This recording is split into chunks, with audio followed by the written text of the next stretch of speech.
Hello, welcome back. We have a new day. It's Saturday. Let's read some more about the Roman Empire, the ancient Rome. But that's a long one, more than 30 pages. But my back hurt a bit.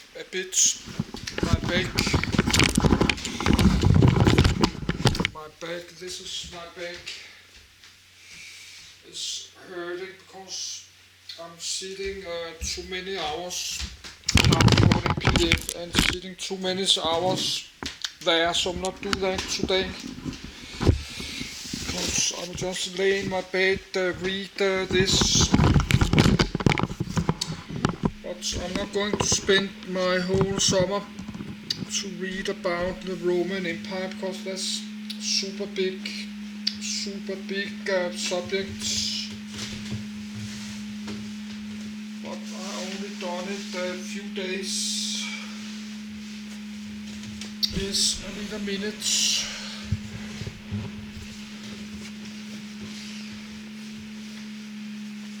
So let's read about it.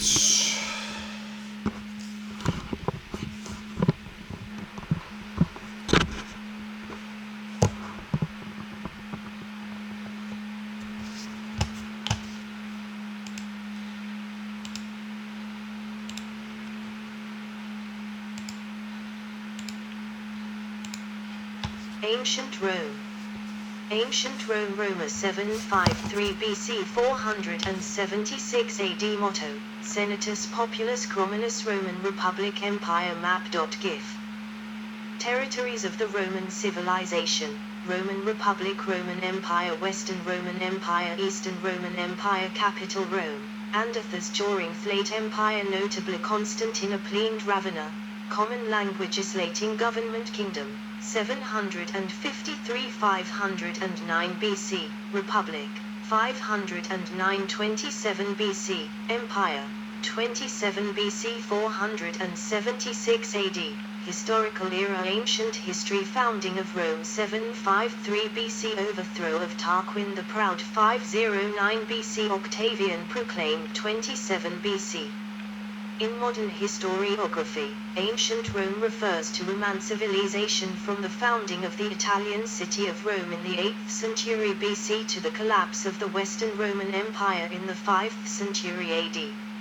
It encompasses the Roman Kingdom, 753-509 BC, Roman Republic, 509-27 BC, and Roman Empire, 27 BC 476 AD, until the fall of the Western Empire.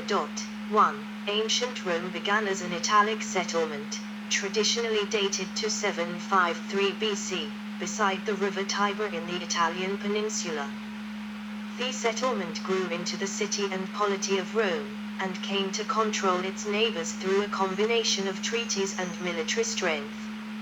It eventually dominated the Italian peninsula, assimilated Greek culture of southern Italy, Magna Graecia, and the Etruscan culture, and acquired an empire that took in much of Europe and the lands and peoples surrounding the Mediterranean Sea. It was among the largest empires in the ancient world, with an estimated 50 to 90 million inhabitants, roughly 20% of the world's population at the time. It covered around 5 million square kilometers, 1.9 million square miles, at its height in AD 117. 2. The Roman state evolved from an elective monarchy to a democratic classical republic, and then to an increasingly autocratic semi-elective military dictatorship during the empire. Through conquest, cultural, and linguistic assimilation, at its height it controlled the North African coast, Egypt, southern Europe, and most of Western Europe, the Balkans, Crimea, and much of the Middle East, including Anatolia, Levant, and parts of Mesopotamia and Arabia. It is often grouped into classical antiquity together with ancient Greece, and their similar cultures and societies are known as Greco-Roman world. Ancient Roman civilization has contributed to modern language, religion, society, technology, law, politics, government, warfare, art, literature, architecture, and engineering. Rome professionalized and expanded its military and created a system of government called Respublica, the inspiration for modern republics such as the United States and France. 3. It achieved impressive technological and architectural feats, such as the empire-wide construction of aqueducts and roads, as well as more grandiose monuments and facilities. The Punic Wars with Carthage gave Rome supremacy in the Mediterranean.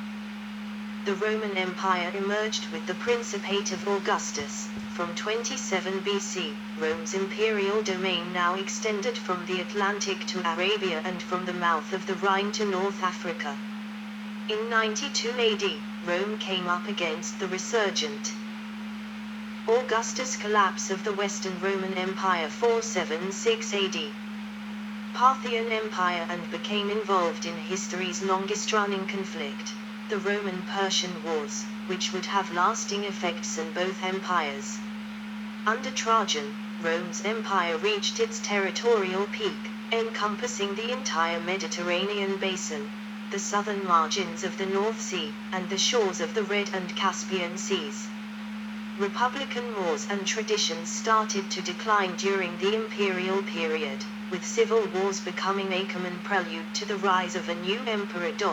4. Splinter states, such as the Palmyrene Empire, would temporarily divide the empire during the crisis of the 3rd century before some stability was restored in the Tetrarchy phase of imperial rule.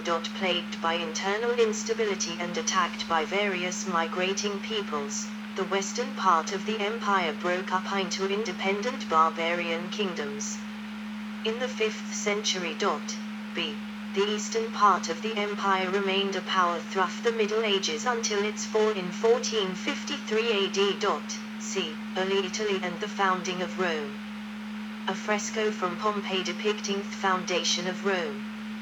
Sol riding in his chariot, Mars descending from Thesky to Rhea Silvia lying in the grass, Mercury shows to Venus the she-wolf suckling the twins. In the lower corners of the picture, river god Tiberinus and water goddess Juturna. 3545 AD.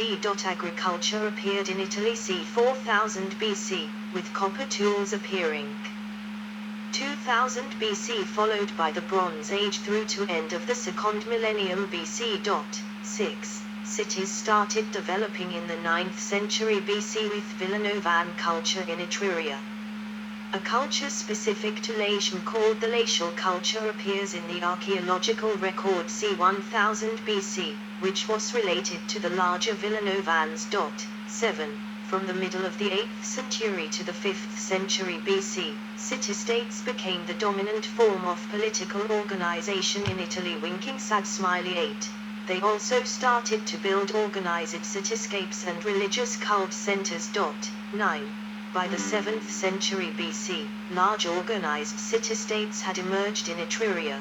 Their influence over Italy was such that later Roman writers believed many of their core traditions were of Etruscan origin.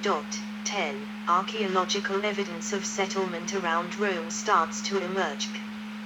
1000 BC. 11. Large-scale organization appears only c. 800 BC, with first graves in the Esquiline Hills necropolis, along with a clay and timber wall on the bottom of the Palatine Hill dating to the middle of the 8th century BC. Starting from c. 650 BC, the Romans started to drain heavily between the Capitoline and Palatine Hills, where today sits the Roman Forum. 12. By the 6th century, the Romans were constructing the Temple of Jupiter Optimus Maximus on the Capitoline and expanding to the Forum Boreum located between the Capitoline and Aventine Hills. 13. The Romans themselves had a founding myth. They attributed their city to a dispute in the ruling family of the mythical city of Alba Longa. When its king was deposed, one of its princesses was forced to become a virgin priestess of Vesta but was impregnated by Mars and bore twins named Romulus and Remus. 14. The sons, sentenced to death, were rescued first by a she-wolf and thence by farmers before returning to restore the deposed Alban king and founding a city where they had been rescued. After a dispute, Romulus killed Remus and became the city's sole founder. The story dates at least to the 3rd century, and the later Roman antiquarian Marcus Terentius Varro placed the city's foundation to the well-known date 753 BC. 15. Another legend, recorded by Greek historian Dionysius of Halicarnassus, says that Prince Aeneas led a group of Trojans on a sea voyage to found a new Troy, since the original was destroyed at the end of the Trojan War. After a long time in rough seas, they landed on the banks of the Tiber River. Not long after they landed, the men wanted to take to the sea again, but the women who were traveling with them did not want to leave. 1. Capitoline Wolf in the Capitoline Museums of Rome, Italy. According to legend, Rome was founded in 753 BC by Romulus and Remus, who were raised by a she-wolf. Woman, named Roma, suggested that the women burn the ships out at sea to prevent their leaving. At first, the men were angry with Roma, but they soon realized that they were in the ideal place to settle. They named the settlement after the woman who torched their ships. 16. The Roman poet Virgil recounted this legend in his classical epic poem Aeneid, where the Trojan prince Aeneas is destined by the gods to found a new Troy. In the epic, the women also refused to go back to Thessaly, but they were not left on the Tiber. After reaching Italy, Aeneas, who wanted to marry Lavinia, was forced to wage war with her former suitor Turnus. According to the poem, the Alban kings were descended from Aeneas, and thus Romulus, the founder of Rome, was his descendant. Kingdom. Etruscan painting, dancer and musicians, Tomb of the Leopards, in Tarquinia, Italy. Literary and archaeological evidence is clear on there having been kings in Rome, attested in fragmentary 6th century BC texts. 17. Long after the abolition of the Roman monarchy, a vestigial rex sacrorum was retained to exercise the monarch's former priestly functions. The Romans believed their monarchy was elective, with 7 legendary kings who were largely unrelated by blood. 18. Evidence of Roman expansion is clear in the 6th century BC. By its end, Rome controlled a territory of some 300 square miles with a population perhaps as high as 35,000. 18. A palace, the Regia, was constructed c. 625 BC. Winking sad smiley. 18. The Romans attributed the creation of their first popular organizations and the Senate to the regal period as well. 19. Rome also started to extend its control over its Latin neighbors. While later Roman stories like the Aeneid asserted that all Latins descended from the titular character Aeneas. 20. A common culture is attested to archaeologically. 21.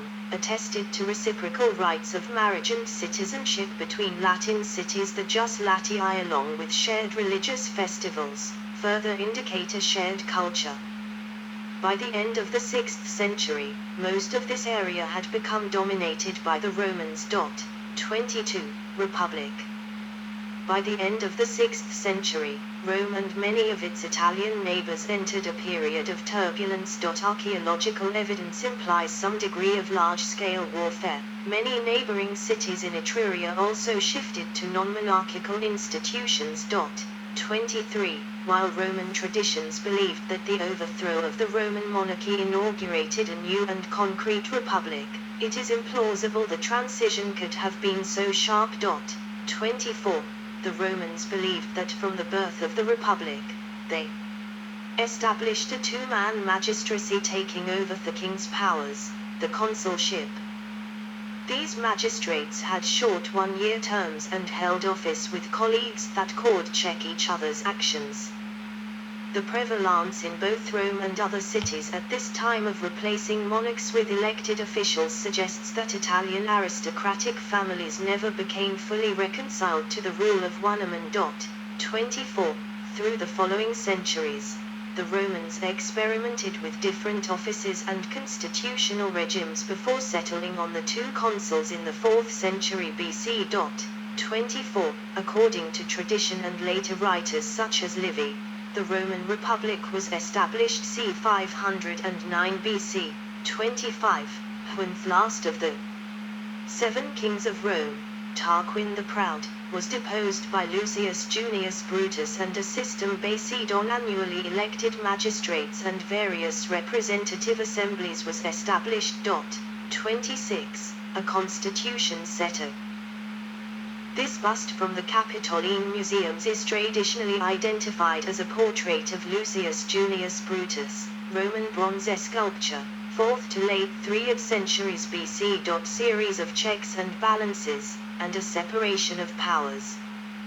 The most important magistrates were the two consuls, who together exercised executive authority such as imperium, or military command.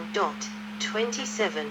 The consuls had to work with the Senate, which was initially an advisory council of the ranking nobility, or patricians, but grew in size and power. 28. Other magistrates of the Republic include tribunes, quaestors, aediles, praetors and censors. 29. The magistracies were originally restricted to patricians, but were later open to common people, or plebeians. 30. Republican voting assemblies included the Comitia Centuriata, Centuriate Assembly, which voted on matters of war and peace and elected men to the most important offices, and the Comitia Attributa, Tribal Assembly, which elected less important offices. 31. Italy in 400 BC. In the 4th century BC, Rome had come under attack by the Gauls, who now extended their power in the Italian peninsula beyond the Po Valley and through Etruria. On the 16th of July 390 BC, a Gallic army under the leadership of tribal chieftain Brennus, met the Romans on the banks of the Alia River 10 miles north of Rome. Brennus defeated the Romans, and the Gauls marched to Rome.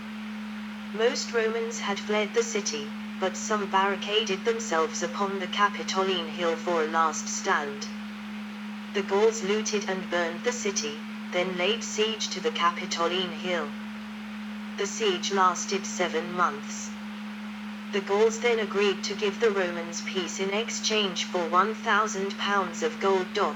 32. According to late legend, the Romans supervising the weighing noticed that the Gauls were using false scales. The Romans then took up arms and defeated the Gauls. Their victorious general Camillus remarked, "With iron, not with gold, Rome buys your freedom." 33. The Romans gradually subdued the other peoples on the Italian peninsula, including the Etruscans. 34.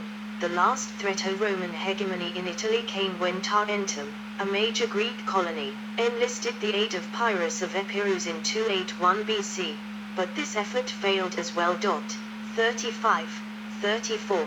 The Romans secured their conquests by founding Roman colonies in strategic areas, thereby establishing stable control over their region of Italy they had conquered. 34. Punic Wars.